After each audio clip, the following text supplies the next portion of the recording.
The broadcast is now starting. All attendees are in listen-only mode.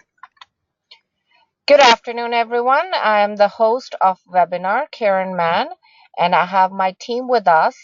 That is our chair, Mr. Brooks, and our today's speaker, Paula Hope. We represent Human Development and Leadership Division of American Society for Quality. This is a global division aiming to enrich the personal and professional lives of our members and non-members, the global community, to trump over current and future challenges. We continuously look for new speakers with the range of our body of knowledge, which can be found in our website. We host monthly webinars. If you are interested or know someone interested, we would be happy to review their application. The Book of Knowledge can be found on our website, www.asqhdnl.org. The link is also shared on the chat on the right-hand side. Before we begin the webinar, let me go over the housekeeping and some webinar rules. If there is any question, please type your question section and we will answer the questions. Webinar will be held for 45 minutes and then Q&A is for 15 minutes. If you want continuing education credit of 0.1 CEU, you have to be on the webinar for at least 40 minutes. You will receive a dedicated email from us which can be saved as PDF and sent to ASQ to claim your credits. And now let me introduce to our speaker, Paula Hope. Paula Hope is a referral coach, adult education specialist, and a published author. She speaks, writes, trains, and coaches business professionals and their teams on leveraging their relationship into referrals, resulting in amazing revenues and very comfortable lifestyles. She is one of North America's leading experts on referral marketing and strategic networking and is the traditionally published author of Stop the Saboteurs, Conquer Negatives Through Thoughts That Hurt Your Revenue and Your Brand. She has been writing the Monday Morning Referral Advice, a bi-weekly newsletter, for almost 10 years. Paula, the floor is all yours. Well, thank you, Karen, and thank you to your team for all of the assistance that you've provided me with putting together this webinar today. As promoted, the name of this class is the 4 Phases of a Long-Term Network. I have taken the liberty of changing the title a little bit to Uncovering the 4 Phases of the Book Solid Networker. So I'm really excited to be joining all of you today, and I look forward to enriching your lives through your learning on networking and referral marketing. Well, everybody always wonders, well, why would anyone get involved with what they're doing? It's very important to speak about your why. Why is this topic important to me? Why is quality, for example, very important to you? So why is referral marketing or relationship marketing important to me? It's because when I was in the corporate world, and we're going to find out what percentage of you are actually in the corporate world, but when I was in the corporate world before I started my business, I was part of an amazing experience involving a small company called Correctite. That's why the logo is down there. And we were manufacturers of hard copy supplies for printers. So this was in the 90s when all this happened, when there were hard copy printers, or when there were ribbons and they had a different kind of prominence. So when Staples arrived in Canada, they really liked our particular company. But like some of you may have experienced working with superstores, you didn't really hear from the leaders of the superstore very often. But one day, Kevin asked me for a cup of coffee, which I was amazed about. And during that cup of coffee, he offered the opportunity for my little company to get involved with Staples Europe, at which point Staples Europe had not even been launched in the 90s. So I know this is an international webinar, so we can cross the ocean now and think about in the UK and Europe.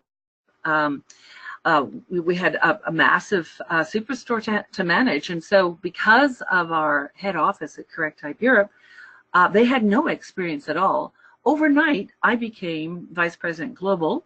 Overnight, their futures were secured. There were 50 workers who were about to lose their jobs in Birr County and County Offaly in Ireland.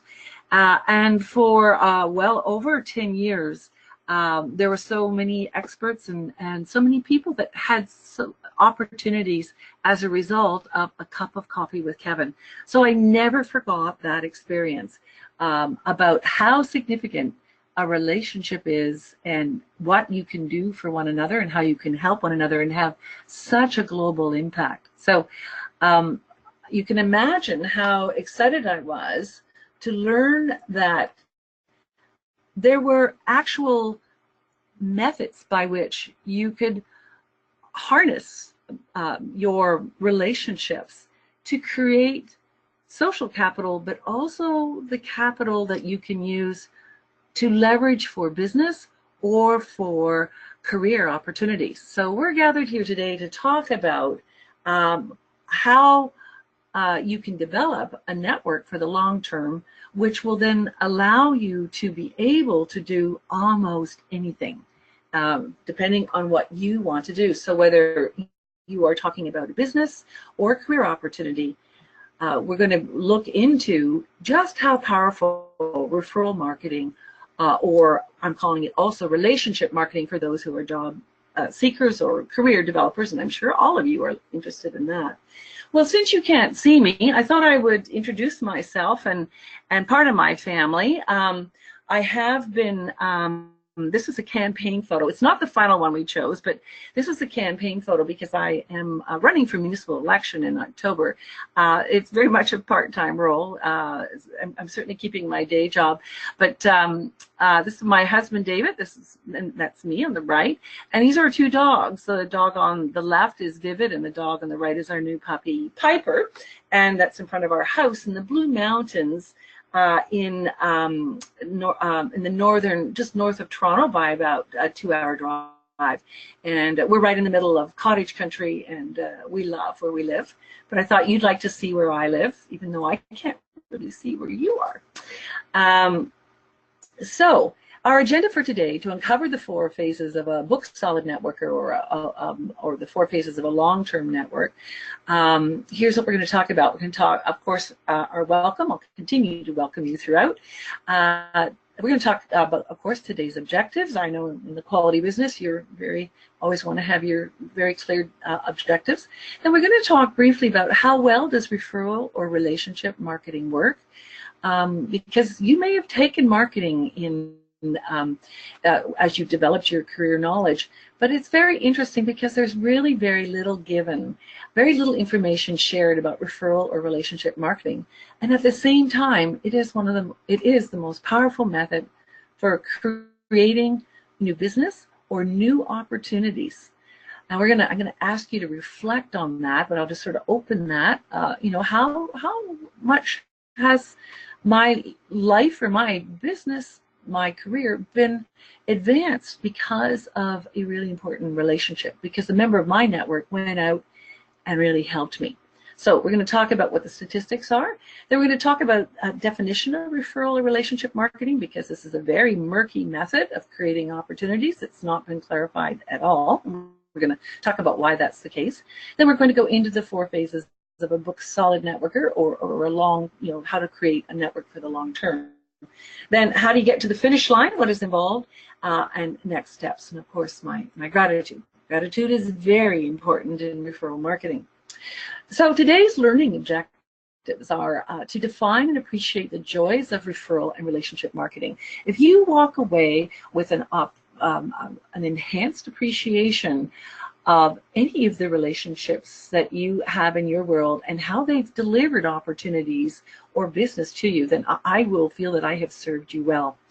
Then we're also, as promised, going to identify the 4 phases of a book-solid networker, or the 4 phases of a long-term network. So I hope that's what everybody came for, and I am really excited to deliver that to you. So the first part of the agenda was referral or relationship marketing. How well does it work? Well, in order for me to answer that effectively, I'm going to turn the class over to Kieran, because she's going to send out a poll to you with the question of, are you employed full-time, yes or no? That's all we need to know. Go ahead, Kieran. Yeah, everyone should be able to see their screen with the 2 questions, so please go ahead and answer that. One quick clarification for everybody, that even if you're part-time but you are in an employment contract, then we're going to call you full-time. Okay, so that's very important, and I know that we need a bit of time to make sure that everybody has their answers in, and really appreciate understanding how, what percentage of the class is coming at the 4 phases of a long-term network from the perspective of being employed versus those of you who are in business. So I'm going to kind of be bilingual in my language by talking about both job opportunities for those that are employed, and also for referrals for those of you who are in your own business. So I believe everybody has answered, so I'm going to close the poll now. Okay. And share the results with everybody. So 87% have answered as yes, that they're employed full-time, and 13% have answered as no. Okay, all right. Well then, that's great. Now is the screen back to me, Kieran? Yes, it is. Okay.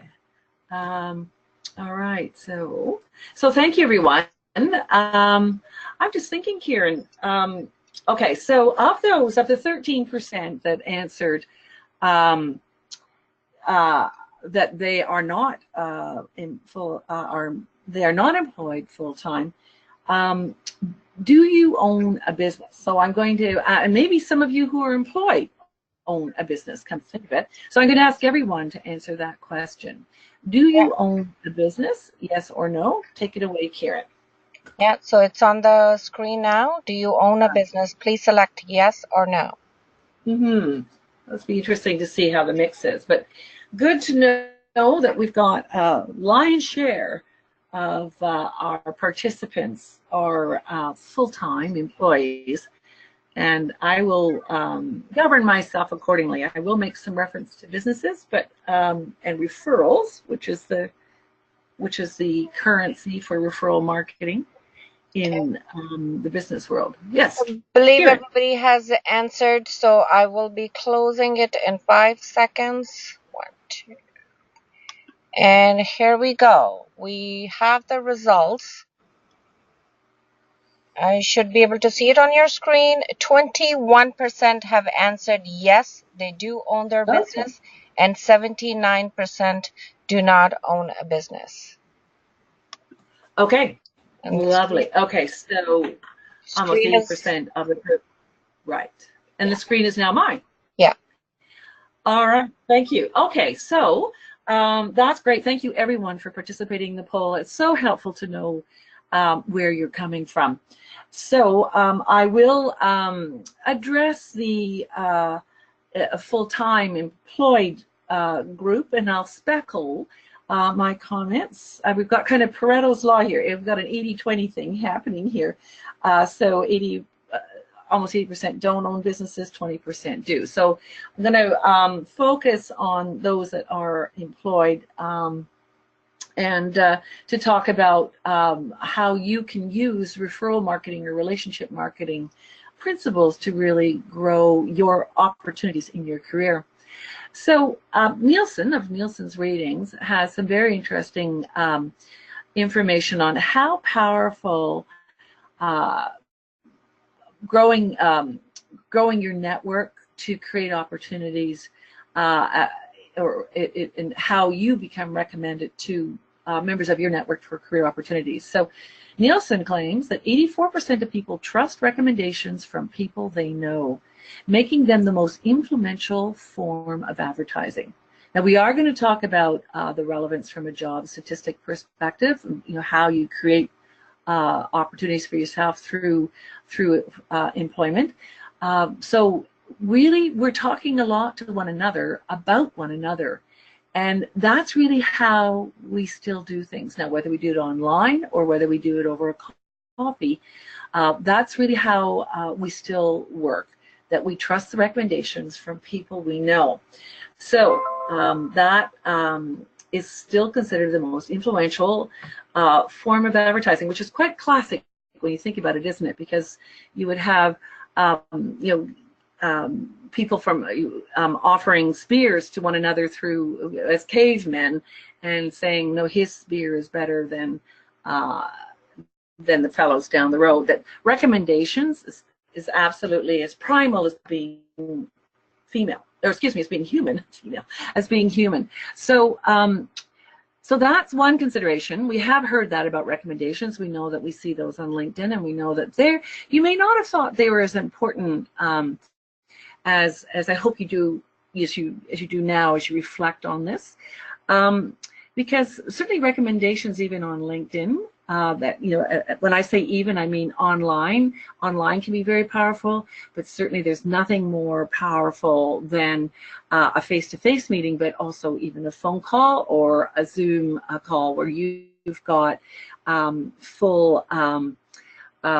You've got all of the opportunity for an individual to be able to take in everything that they need. So body language is very important to communication. So the more that you can access that as you develop your network, the more effective your networking will be.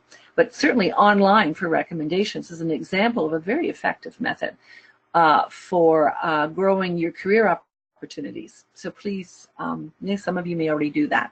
The other thing then for my colleagues who are in the business world, where we would be talking more on the referral front, the oldest, most effective method of new client development is that spear example that I gave you. And I couldn't resist this quote because it's from Mark Zuckerberg, CEO of Facebook, who's been very well known. If we have Europeans on the line, I believe he's over there. So a trusted referral is the holy grail of advertising. Very interesting to hear that from him. And very interesting he uses the word trust, because it is the real currency. Trust is the real currency of referral or relationship marketing. So those are quotes, and give us some real background on what we're going to be drilling down now, which is into referral marketing or relationship marketing. So connecting with one another to move forward opportunities for one another is still the most powerful method of growing our network, growing our career opportunities, growing our business. So referral marketing or relationship marketing is the systematic cultivation of relationships to create referrals or career opportunities. So that's actually having a system or a plan about your relationships so that you can create either the referrals for your business or career opportunities for yourself.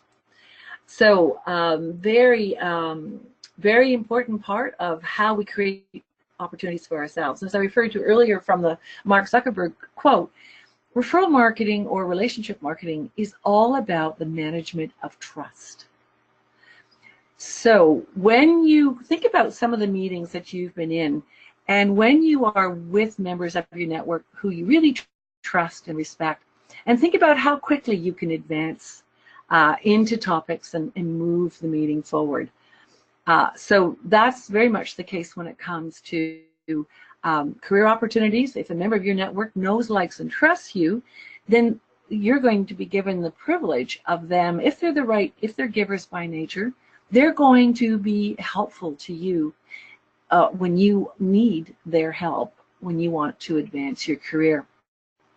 So certainly an organization like ASQ is a perfect example of where you can meet and greet members of your network who can help you with your advancing your career, or indeed if you open your own business, can help you because you've developed trust. They see you on a regular basis, you develop a relationship with them, so that when you launch your business, you have their support. And at the same time, once you've launched your business, you can create business on an ongoing basis based on the transfer of trust, which is what the definition is of a referral. So we're really talking here about both the heart and the mind. But let's just dwell on the heart for a moment. How wonderful is it to be able to create business relationships for both your pocketbook and your soul? That is the case for those of you who are seeking a system or a plan for creating a long-term network. You're actually talking about those people that you know, like, and trust, and cultivating and advancing that relationship in a very respectful way, so that there is mutual gain for one another, and where you can really advance one another's careers or one another's business. So we are dealing in trust, and you can't have affection or love unless there's trust. So it's a very, very human method of growing opportunities, your business or your network. But harnessing that has become the biggest challenge. Now, I know these people aren't the most, Starbucks is not the most, they're not at the zenith of their public approval level at the moment. But let us respect the fact that they have a 40-year legacy with all of us. And I would say that Starbucks, up till recently, was the world's best referral or relationship marketer.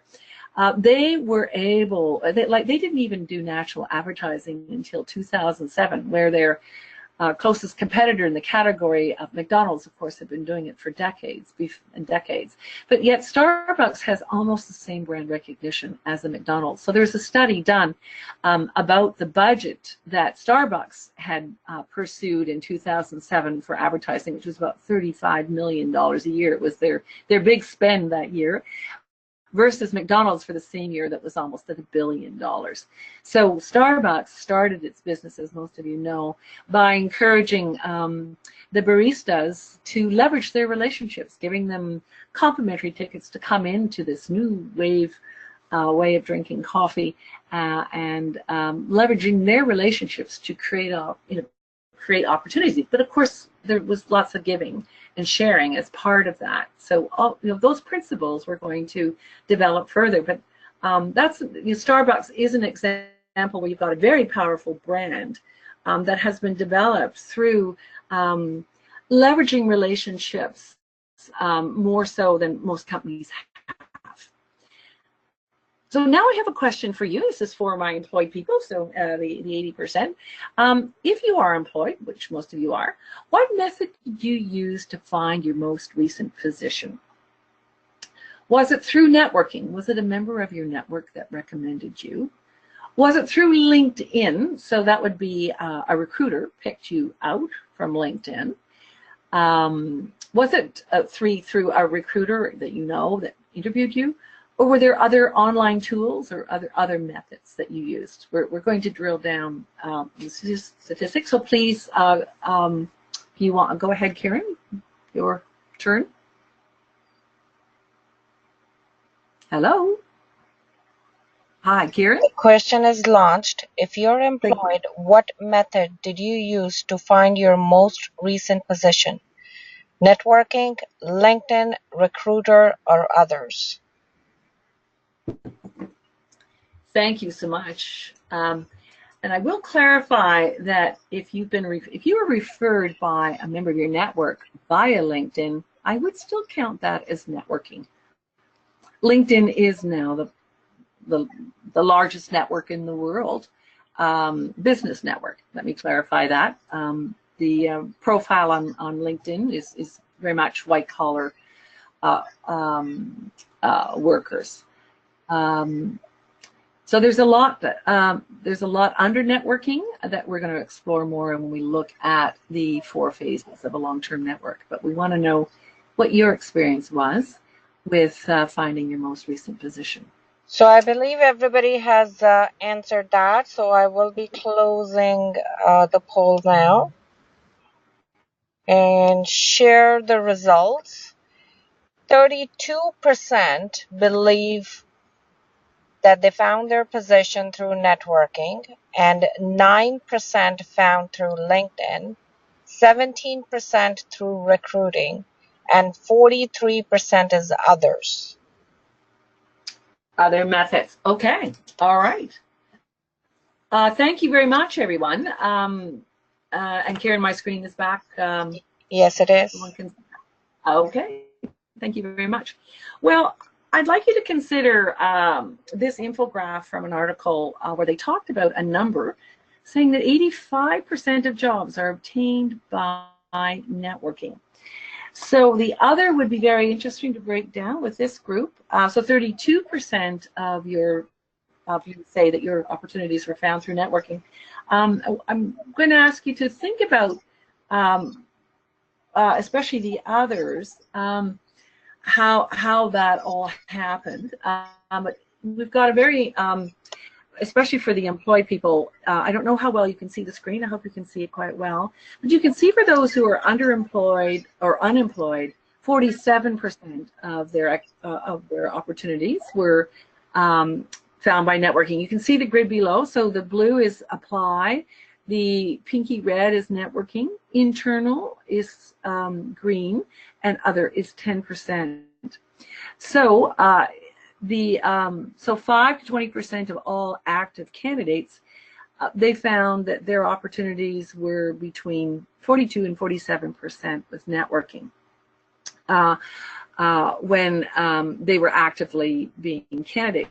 Now, and I'm assuming that a lot of you are fully employed now, but we certainly know that we're going to have a number of careers in our life.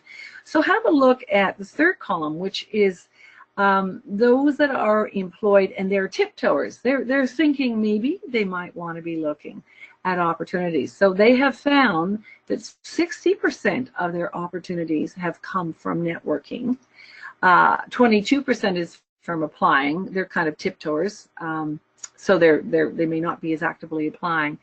13% internal and 5% other. So when you're in a job or in a position, it really works well to be networking and creating that long-term network.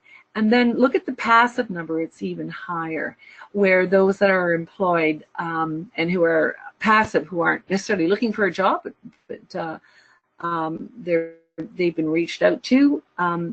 Then that at 62% of those that found jobs were because of networking. That was the method that was used. So this class has had a different experience. At the same time, we want to give you the opportunity to be looking at networking and consider that. Now, of the 20% who are in the room today, question number 4, if you own a business, what percentage of your business is created by referral? So how important are referrals? So is it 0 to 25% of your business is created by referral, 26 to 50% created by referral, 51 to 75% created by referral, or 76 plus is created by referral?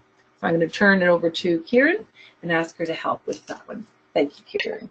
Yeah, the question is on the screen. If you own a business, what percentage of your business is created by referral? So please go ahead and select the category from 0 to 25, 26 to 50, 51 to 75, or are you over 76%? So again, this is an example of once you start thinking about how much business you do by referral, it might surprise you. What I've found is that the amount is actually much higher than people realize. But again, it's very, as we'll talk about in stage 1 or phase 1, of a long-term network, we don't necessarily know what we don't know. We're not recognizing the importance of referrals. So that's why I always put this question in. It's one of my favorites. Now, how are we doing, Karen? Oh, okay. I see now. Well, can I encourage everybody to please answer this, because I'm not seeing the same percentage of people answering like I was before. So I'll give you all another 10 seconds, and I encourage you to respond to one of the 4 categories. Thank you. I can see the number climbing. That's great. Was this one only for people who owned a business? Yes, it is. Well, if you want to put in your own 2 cents from your own experience, I have no problem with that. Okay. So if you did own a business before and you found that there was a certain percentage of your business is created by referral, then please feel free to add that in. Some of you may have owned a business before and are now employed. So perfect. We have the numbers. So I am closing the poll now. And sharing the results. 0 to 25% people believe that they're getting business through referral. 34%. 26 to 50% category has 14%. And 51 to 75, 24% believe in that. And over 76% has 28%. All right. Yeah. Okay, interesting. So this exercise is as much for you to drill down to think about referrals, but that's very, very telling. Generally speaking, whenever I address business owners, most business owners in the service business, which is essentially what you're in, the majority of them do experience that at least 50% of their business is done by referral. So that's exactly consistent to what we've seen. So let's just have a quick look at the numbers from a business perspective. So the reason why referrals are still the oldest and most effective method of growing business is that on the average, 1 out of 3 referrals end up in a deal or a closed business. So that's what the 34% there is. So when you compare creating business by any other method, so cold call is a 1% closing rate, 1 out of 100 cold calls close.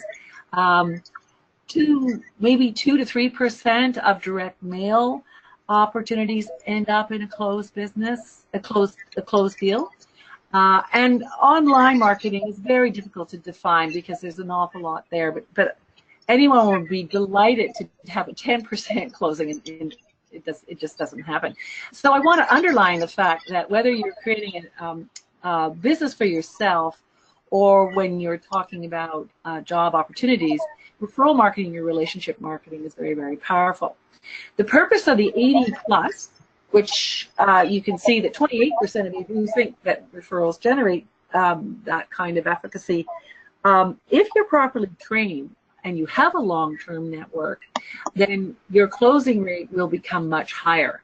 So that means that all your meetings, your prospects, you almost close every prospect that you are presented with. So how efficient is that? The same thing from a job search perspective as well. How efficient is that if you get a really high quality referral from a member of your network, so that the job search is a very different experience. The 160 refers to the fact that there are at least 160 referral marketing tactics or steps that you can take. So there are a lot more ways of creating a long-term network than a lot of people would think. That number, I think, would probably surprise a lot of you. So how does it work? What is the mindset when it comes to creating a long-term network? So as you can see, this is a grid that I developed. So you need really 3 skill sets when it comes to developing a long-term network. The first one is networking. So when you're at a networking event, you are there to create relationships. You can see the seeds being sown there on the bottom. So you're not there to sell anyone. You're there to open up relationships, sow seeds. So you're a kind of farmer. So when you're going there, you're not there to pursue anyone. And you've got a person you want to make sure you meet. So you want to meet your goal. But generally speaking, your posture for networking is that of a farmer. There's a whole lot of new people here in this room, and I'm looking forward to sowing seeds and developing relationships and deciding who I want to move forward with. I want to very quickly help you from a networking perspective.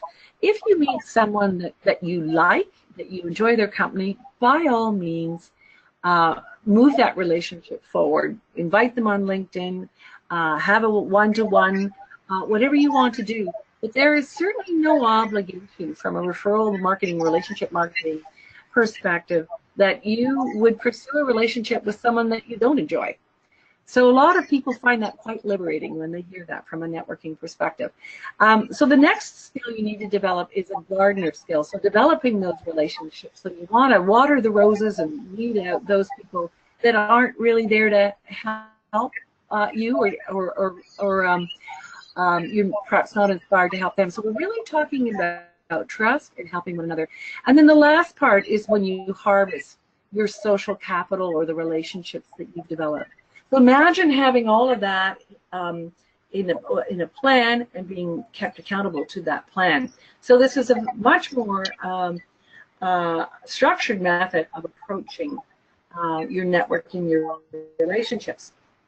So this involves both the left side of the brain, where we need to craft an excellent message that resonates with you and with members of your network, but you're also using that rich, fertile side of your brain where people need to connect with you.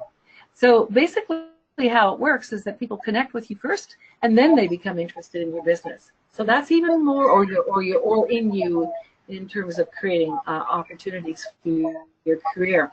So we need both sides of the brain, and that's why that's been so difficult. I'm going to very quickly go into asking you to think about how many hours a week do you invest in networking. Now remember, networking is when you're at parties, you're deepening relationships, when you're playing tennis, when you're playing games. If you're involved with a religious institution and you go there on a regular basis, or any online marketing, so anything social that you do, that's all counted. So how many hours a week do you invest in networking and online marketing? Is it 0 to 7, 8 to 15, 16 to 20, or 21 plus? So I'll ask you, Kieran, then to complete this last question for us, and thank you. The question is already on the screen. So guys, go ahead and please pick the choices. And let's see, I always enjoy this question to see how much time everybody's investing in their networking. Yes, it's very, very interesting to see, and that includes driving, to those events. Because of course your focus is taken away. This is how you invest your time. So okay, so we have the numbers. I'm closing the poll now and sharing the results. Results say 0 to 7 is 71%, and 8 to 15, 22%, 16 to 20, 2%, and above 21, 4%. All right. Very interesting. Yes, I agree, Kieran. So very interesting. Thank you, everyone, for participating in that number. What I wanted to show you is the result of a study that was done by the BNI organization, which is the largest networking group in the world. There are about 6,000 chapters that meet around the world every week, so truly international organization. And what they did is they asked members of their network how many hours a week did they invest in networking and online. So the number of hours that, and they were trying to compare genders, actually. That was the original reason for the study. But they found that there was very little difference. So 6.1 hours a week is how many hours a week women invest in networking, and 6.3 hours is the number of hours that men invest in networking. And if you are starting a new business, or indeed if you are looking for job opportunities, if you're in a mode to create opportunities, you're going to need 20 to 25 hours a week. Now, I know that you're employed full time, most of you. So what we're talking about is make sure you go to the industry networking events, but at the same time, offline or in your off time, you want to be really thinking about how you're managing your online activities and with whom you are doing that, because that's very significant in terms of your ability. So the 4 phases of the book, Solid Networker, I'll go through quickly. So here is an overview of the 4 phases, and we're going to drill down to those phases. So the first phase is status quo. I'm saying that because most individuals, most business professionals are networking without a plan or program, like 99%. They think referrals or business opportunities happen because they're lucky, or it was the right time of day. You're never lucky. It's always a question of the relationships you cultivated, the activities that you pursued, the way that you helped others. So to move from phase 1 to phase 2, it's important to be aware of the power of relationships, to appreciate the power of relationships, and to be thinking, okay, I'm going to need to invest more in this. So congratulations, everybody who's on the line, who's thinking that maybe they need to invest more in this very, very important method of creating opportunities. So now we're into phase 2, because our awareness has been raised. That's where you start to get serious about referrals or about your networking. So in phase 2, you're looking at what your compelling message is if you have a business, or you're defining where you want to go with your next step in your career. You've selected where you want to be. You direct your network. And then you have a mindset, which we're calling the referral marketing or the relationship marketing mindset, where you are growing your network and your opportunities by giving to others, by having a strategy. And you'll find that when you decide that you're going to actively build your network, you will have many more new network members. So that's your way of knowing you're in phase 2, and you can move to phase 3, which is basically you start to focus on members of your network who are referral minded as well. They're givers by nature, and they understand that that by helping you, they will help themselves.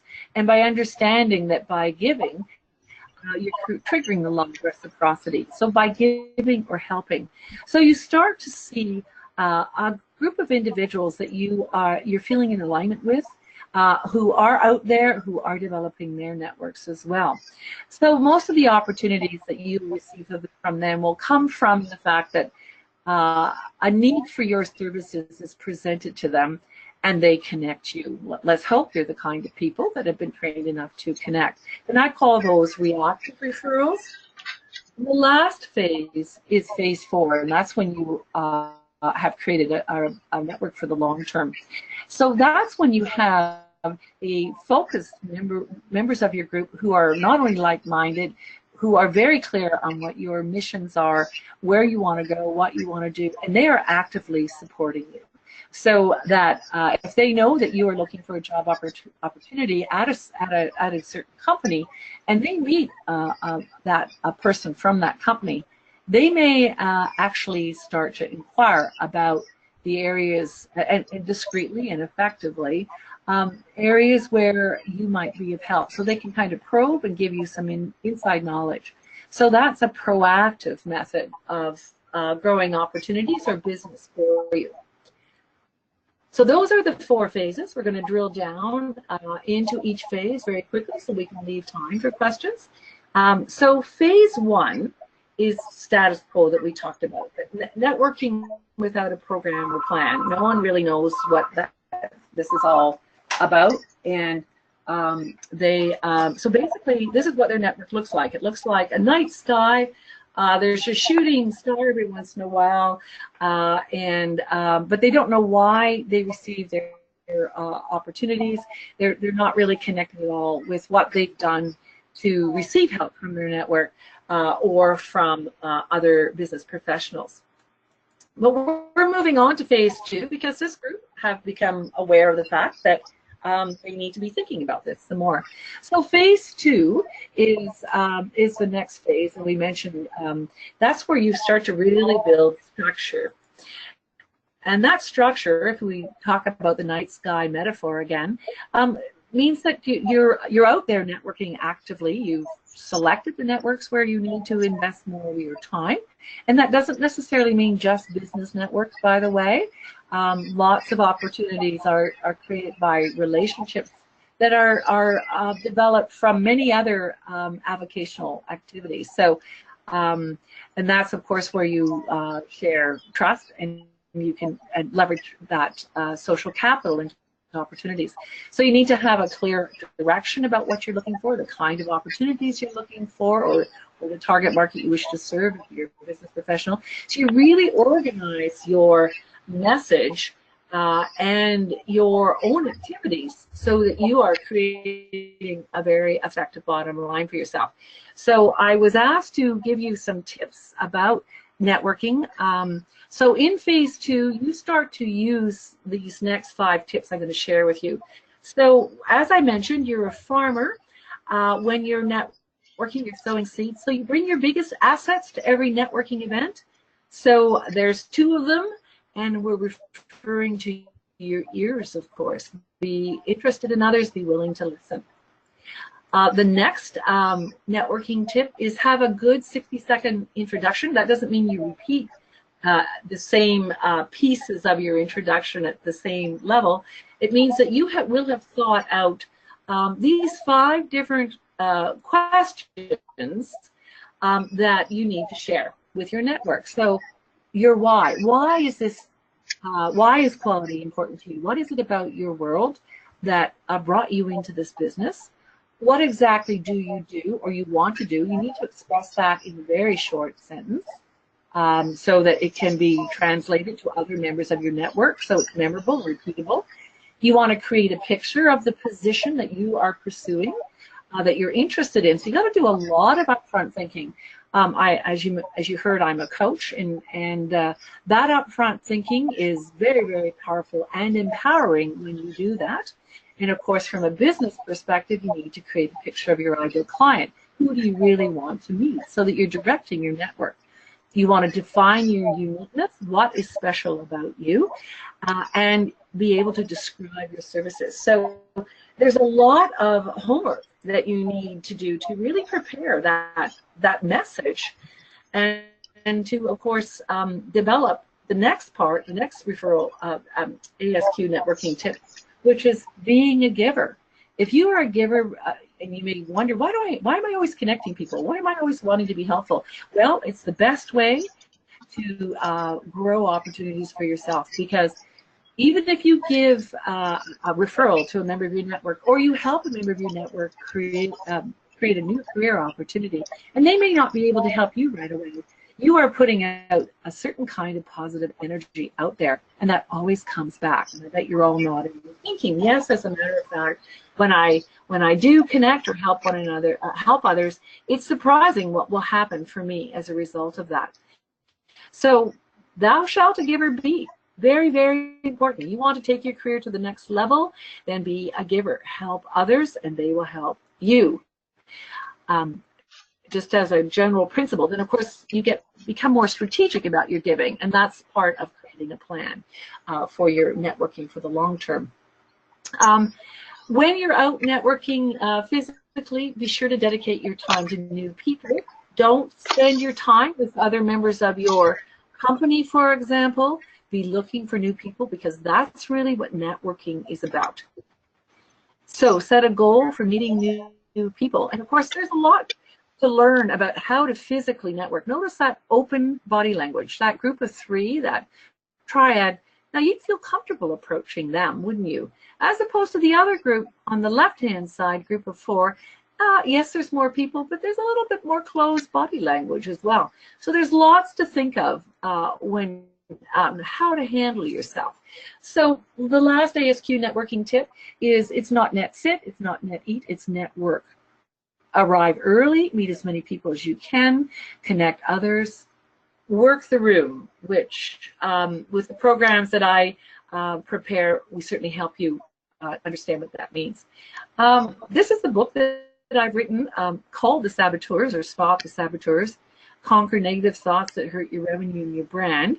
That's actually an earlier version of the book, so it's actually called Stop the Saboteurs. My publisher got a hold of it and changed the name a little bit, but that's exactly what it looks like. It's available on Amazon. Basically what I do is I write about the fact that we need to get out of our way when it comes to effective networking and growing our business by referral, because we need to understand that networking is the most important part of our lives, including those who are employed, because it's networking that's going to lead you to your next opportunity.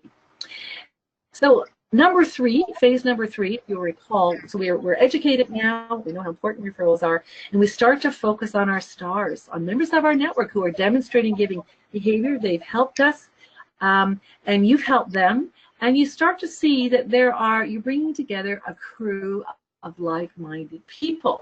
So they're murky. That's why we don't have any photos in there, but we know that these people, there's some special people, and there aren't many of them at all. If you look at this really interesting grid that we pursue in the classes, but basically when you've got people in your network who you know, like, and trust, but they don't know anything about what you're looking for, they're at the top. They're the number one. They're about 88% of your network. They're not people that you've really developed. Where the gold is in your network is that bottom 12%. Those people who know, like, and trust you, who know about what your ambitions and goals are, or what your business is, and they're out there to give you either a reactive opportunity like level 2, or they're number 3. There's some really special people. We only have maybe 4 or 5, even when we develop a long-term network, but that's all you need in order to move forward. They can create proactive referrals. So that's phase 4, where we have the long-term success, where you've got a very select group of people, only about 8 to 10 people of like-minded individuals who are there to support you as much as you will support them. Perhaps you do joint speaking, or you, when there's a career opportunity, they're going to take you there to the company and introduce you to individuals, or they're going to set up an introduction at a networking event, and they're going to make sure that you have every opportunity. You know those people. They're very special, and they can be cultivated and developed so that they can provide proactive referrals or opportunities for you. So here's members of my network, the special individuals that have been so helpful to me, and I actually have some updates on them. One of the people there in that network, you know I'm up in Canada. He has created an opportunity for me that is an excellent one that's down in Texas, and that's even expanded further because they've been bought out. So it's strong relationships that create the strong referrals, or the strong recommendations that are going to create the career opportunities that we all cherish and know have made such a difference in our lives. So I'm just going to finish this part about a quote from Bradbury and Greaves, who've written a book called Emotional Intelligence 2.0. This is how you really move forward. Since you are half of any relationship, you have half of the responsibility of deepening these connections. So how are you going to do it? How are you going to make that happen? So if it's to be, it's up to me.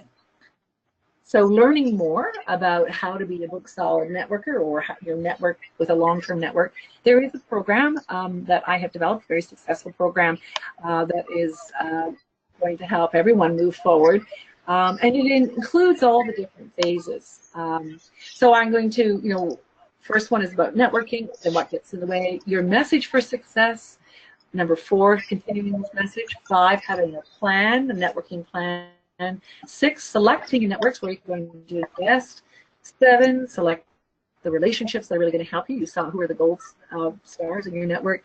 Then your personal marketing tactics, so that's on and offline methods on advancing relationships, and then having a playbook or a plan. And there are 3 coaching sessions that are offered all the way through to make sure. So it's a total of 9 classes that are served online, of course, and 3 one-on-one coaching sessions. So it's a special offer. These classes, the tuition is regularly at $2,000, but for this group, if we can get at least 9 individuals, so the first 9 individuals will be receiving an offer at $1,500 for the group, so Canadian or US dollars. So yes, you can move yourself forward. So questions, I realize I went over time. I'm very sorry. I probably didn't factor in the time for the questions. So what have you got here, Kieran, for questions from the group? Yeah, so I'm requesting everybody, if you have any question, please go ahead, and there we go. The first question is, what is your recommendation for body language and dress code for networking? Oh my, have you got an hour? Thank you. So I'm going to go with body language.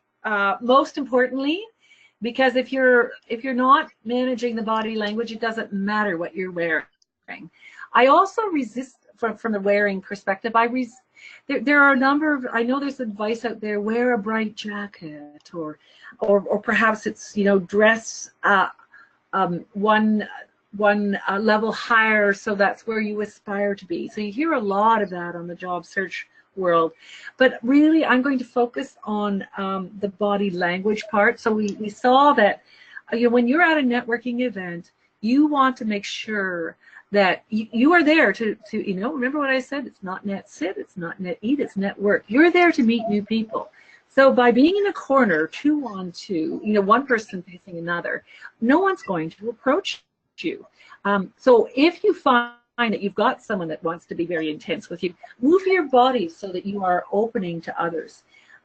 Be moving about, meeting people. You see someone standing alone, then you be that person that goes up and says hello. I cannot tell you how many opportunities I've created for myself because I've had that role even before I knew, before I was educated in referral marketing. Only recently, at a networking event, I went up to that person standing alone, and she was a female physician. And up in this area, we are so much in need for female physicians, and I was able to connect her into a network so that she'll be working part-time. Even though she's retired, she'll be working part-time, and it was all because of that. So there's a posture beyond body language. So you open up, make sure that you make, whatever group you're in, you make them available so that other people can join you. So there's an openness and there's a mindset. So it doesn't happen overnight. Anyway, I could go on forever. Yeah, thank you, Louis. Yeah, we have a few questions, so we'll have to go quicker. The next one is from Guru. Is there a way to measure our network strengths? Oh, again, got a year. Measure our network strength. So first of all, I want to thank everybody for staying. I really appreciate that. Obviously, you're an engaged audience, and I'm grateful for your interest. Is there a way to measure your network strength? Yes, there is. Think about it as okay. I'm gonna go to referrals because they're easier to quantify. I realize I'm only speaking to 20%, but I think the example will work for everybody. Basically, the number of referrals that you receive speaks to the quality of your network. So if you receive 2 referrals a month, which is excellent, that's what business professionals need to grow their business, you've likely given 2 referrals that month. So there's the Beatles song, the love you take is equal to the love you make. So you can measure your network by seeing the number of opportunities that you've been given, the number, how members of your network have wanted to help you, and what you have received from your network. Now you can change that by you being proactive and giving, because you'll see that the law of reciprocity will always kick in. You give to members of your network, they will give back. So you can measure now by sort of looking at, okay, how many people, or how deep, so it doesn't have to be a lot of people, as I said, so how deep have been the opportunities that members of my network given to me, be it referrals or career opportunities. Thank you. Kieran, go ahead. The next question is from Gregory. Suggestions for continuing networking during quiet period of summer vacation sessions when especially calendar dates might be more difficult to find. Oh, well, Greg, thank you for that question. This time of year, I'm always giving classes about that. So what I suggest is that you try, right now, May and June, this is a really good time to be going to as many networking events as you can. So anticipating that you will have your one-on-one meetings during the summer so that you've got something to leverage off of. Also, it's if you're up in the northern hemisphere, then it's summertime, and do have those barbecues. I know Kieran and I have often talked about this. So do entertain. Use this time to reach out as much as possible so that you can grow your social capital. So you and also have more one-on-ones. Challenge yourself to meet with a member of your business network. Since we're talking about career opportunities, I'm going to meet with at least one per week throughout the summer. So there are many different ways, and of course, we talk about that a lot in the Book Solid Network Programmer. Yeah, go ahead. The next one is from Julie. Any tips for introverts who are socially awkward and for whom even attending an event is a challenge, much less having to talk with someone? Love that question. Oh, yes. Julie, thank you so much. That's a great question. Well, you might want to look at my book because it's about it. There's an article there about introverts. So introverts, I don't know how many people who've said I'm an introvert. I can't network, or I can't do business by referral. And in fact, introverts unite. You have the advantage, because introverts really like working on a one-to-one basis. So job opportunities or referrals come from deep trust. Introverts are very good at focusing on one-on-one relationships. They're not interested in the mass that happens in a networking event.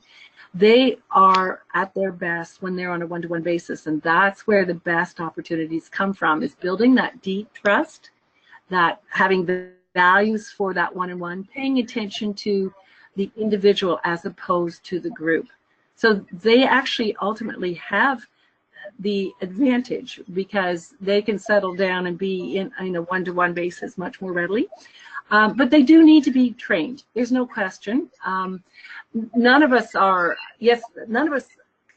natural leaders, well, we do have natural leaders, but you do need training, just like Kieran's organization espouses. Great leaders are developed. Very few are just naturally that way. The same thing with great networkers. You can imagine if you're an extrovert, if you go out there and glad hand and not be a farmer and try to sell people, that you're going to ruin things just as readily as an introvert might perceive themselves, because they're not out there as much in their minds. So they need to be trained, like everyone else needs to be trained. Yeah. Again, about a year to answer that one. Go ahead, Kieran. Thank you, Paula. No, I really appreciate that and totally agree with you. It's the balance of how to approach anyone, whether it's on introvert or extrovert. It's the balance in between that is required, and it's a learning and a skill to develop over the time. So thank you, everyone, for the questions raised, and thank you so much for staying with us, even though we got few minutes over the board. And before I explain how you can get credits for tonight's webinar, I would like to thank you, our speaker, Paula Hope, who has shared a wealth of knowledge today. And I'm hoping certainly it would help a lot of you in making some changes and adding value to your knowledge.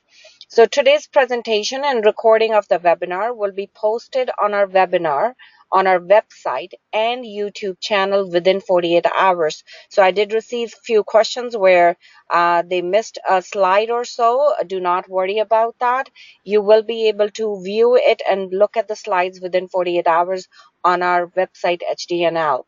Our next webinar will be on June 27th at 4 p.m., where Mr. Don Dunnan, with 20 years of consulting experience in leadership and organizational development, based in Sydney, Australia, will introduce a structure for supporting productivity conversations on tough issues. So a way to go from the base that Paula has established for us and developing it further. So he recently presented also at ASQ World Conference in Seattle, and registrations can be done on website by viewing our calendar www.asqhdnl.org. To get an automatic notification about future webinars, you can follow our LinkedIn page or sign up for our newsletters through our website. The following email includes info how to find us there. Survey. We would highly appreciate that you fill a 1-minute survey, which it will pop in your screen as soon as you close the webinar. For those who are attending over the phone, call only, you will receive a follow-up email within an hour that will include the survey link as well as upcoming webinar information. The surveys allow us to improve the quality of our upcoming webinars and better meet your needs. So for those who are attending at least 40 minutes, which I would say was 99.9%, will be receiving a separate email within 24 business hours notifying you that you have earned a zero point 0.1 continuous education credit, which you can then save and take it to ASQ as proof to claim your credit. Again, I thank you all for your time today and staying with us over the hour, and have a very good night, everyone, and look forward to having you on our next webinar. Thank you. Thank you, everyone.